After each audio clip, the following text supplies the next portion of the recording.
Our motion, which we're launching today, will be debated in Dáil Éireann on November the 26th and November the 27th.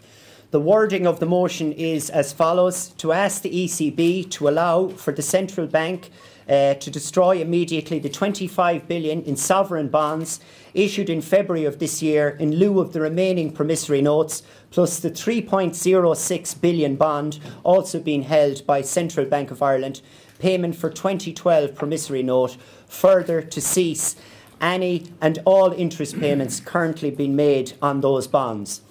Now, the independent deputies in Dáil Éireann and some senators have decided to get behind the Ballyhay Says No group and the Ireland Says No group, because we believe that they are the civil society embodiment of what independent TDs are in Dáil Éireann for. Go into any of this, I just want to say, acknowledge the work that was done by one of our own campaigners, Fiona Fitzpatrick, in setting up this thing. Fiona couldn't make this here today because, like a lot of us, she's at work. We have outlined, I think it's 11 points. We could probably have made 111 points as to why this money should not be paid. The biggest thing, I suppose, here for people to realise is that those promissory notes, far from being gone, as all our government spokespersons have been saying for the last 9 months, are still very much alive and with us. And to acknowledge the work that's been done by the technical group, and really I want to thank them, because I know that from their perspective this is not easy, because there are a lot of different political ideologies within the technical group, but to have them all come together on this thing, I suppose, is like the smaller part of our dream come true, because the biggest part of our dream is to have the whole of the country behind what we're trying to do, because we see this as an external attack on Ireland. We see it as a national issue, that this debt is being imposed on us from Europe. It's, we're now indebted to Europe to the tune of 31 billion euro on the basis of those promissory notes, and we see this as an attack from outside, and we believe that every single element of Irish society should be resisting this attack from outside, including every single political party. And what we have in the technical group, and I think we have to acknowledge what they've done here, because they see the bigger picture here. They've put aside their own political differences, and we know ourselves that those political differences can be hot and heavy at times. They've put them all aside to come behind this motion.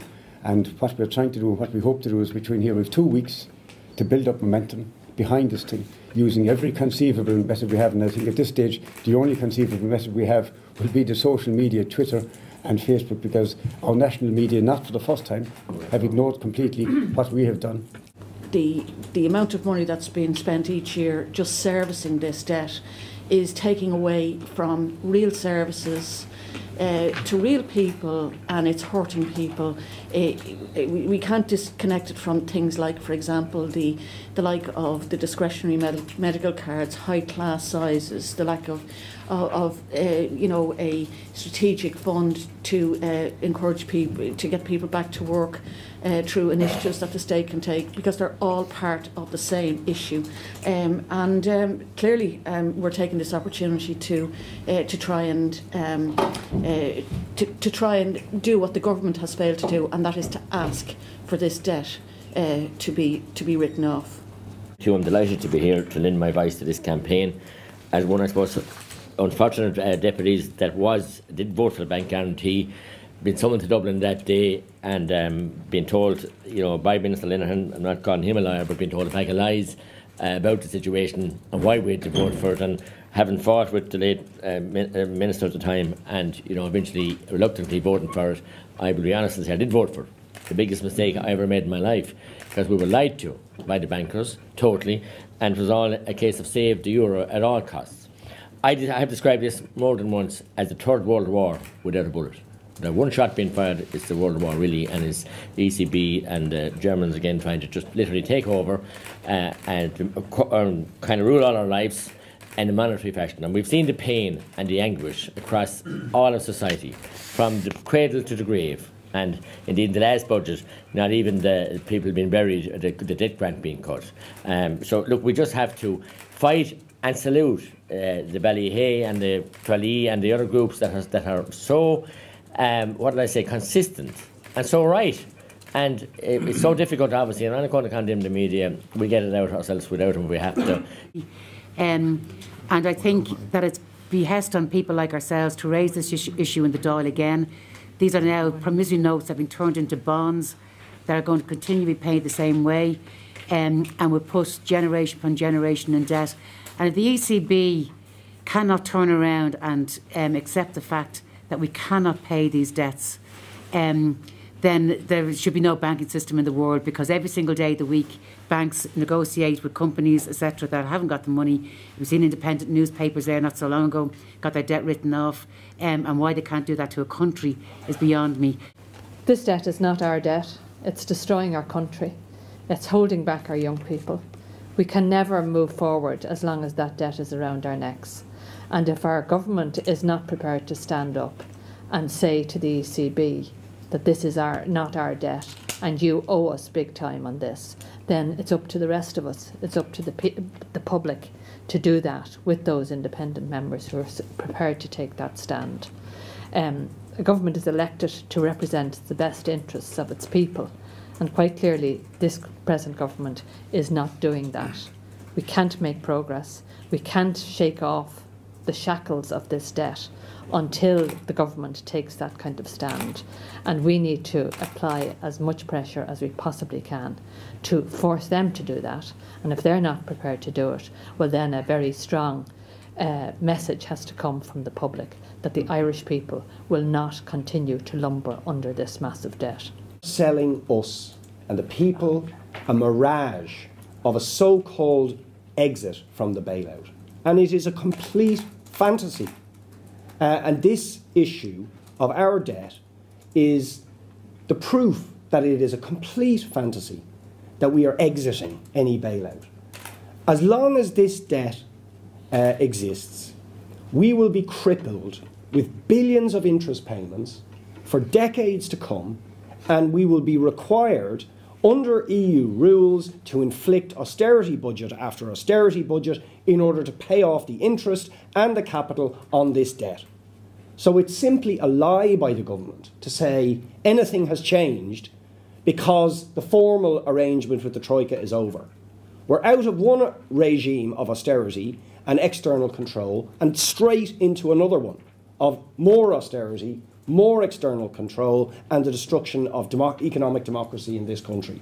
And at the heart of it is the issue of this odious debt that has been inflicted on the people of this country. And unless that issue is dealt with, we are going nowhere. We're facing into at least a decade of misery.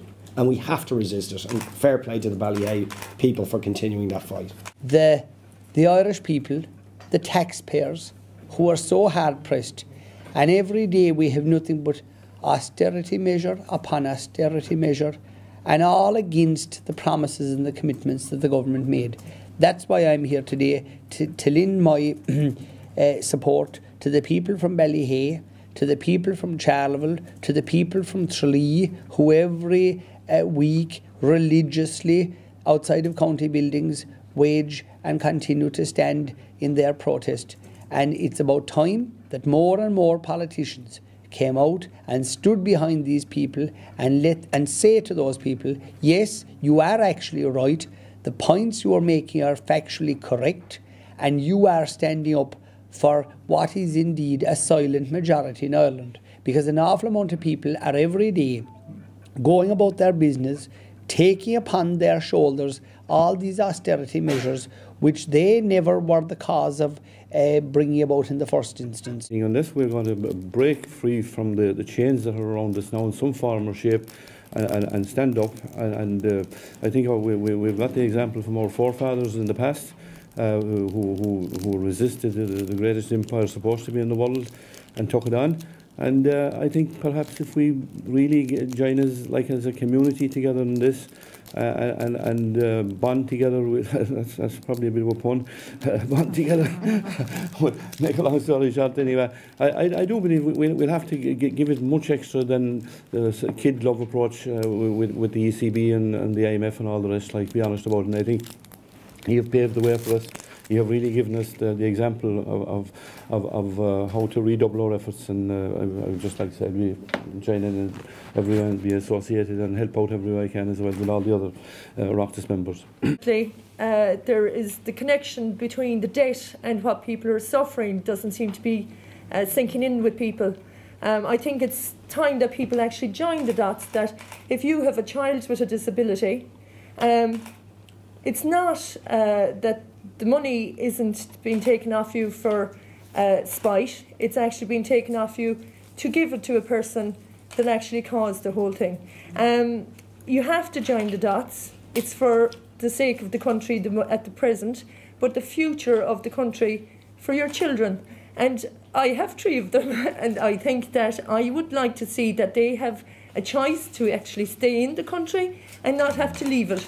And I've already seen the first layer of my own family leave. All my nieces and nephews have gone. My children are the next people to go.